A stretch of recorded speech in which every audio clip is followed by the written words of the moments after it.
Most employers don't want mothers. It's a competitive market. You don't know me. For money, you'll survive. This movie really reminds me, and maybe all viewers, sort of how Hell's Kitchen got its name and why. What did you learn about the neighborhood while you guys were making the movie? I don't think I knew that my first apartment when I lived in New York was in Hell's Kitchen. You know, it was pretty rough back in, I think that was 1990.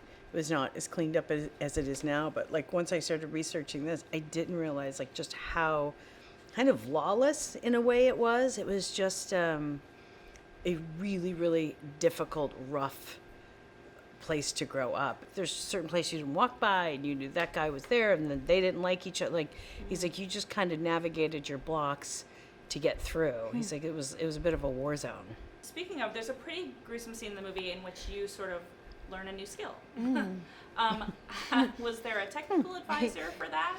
Or Oh, Was there a technical there? advisor? like, I feel like who was telling us what to do around there? yeah. Was the Irishman the technical advisor? I feel like it was in the script, a lot of it, so Andrea must have consulted someone, or she didn't, I'm not sure. Not to give anything away, but something that you would, have to break before you would do something else. That was in the script, so she must have consulted someone, or has a very sketchy past that we don't know about. Ooh, my vote is for the second one. Same. This is the Irish mob, organized crime. We're gonna take care of you. You girls are gonna be just fine. We got no money. Can't even make the rent with what they gave me last night. They didn't want me in the family in the first place. 40 years we pay protection and we don't get nothing for it. it is interesting because, like, you're really rooting for these women.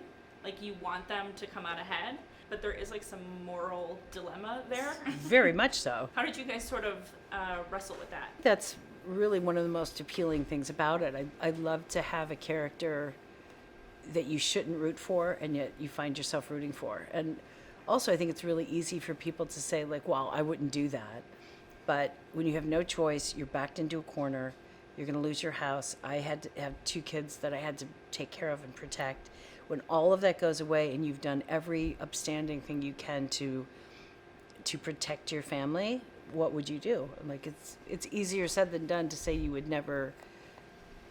How low would you go? I mean, you hope you never would, but I found that really an interesting thing to kind of dig into.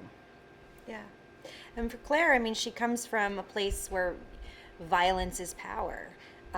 Whoever is the most violent has the strength and has the power and is on top. So to me, it's pretty logical that her next conclusion will be, well, if I am the violent one, I have the strength and the power. It's not necessarily the right choice, but it is a logical choice to me.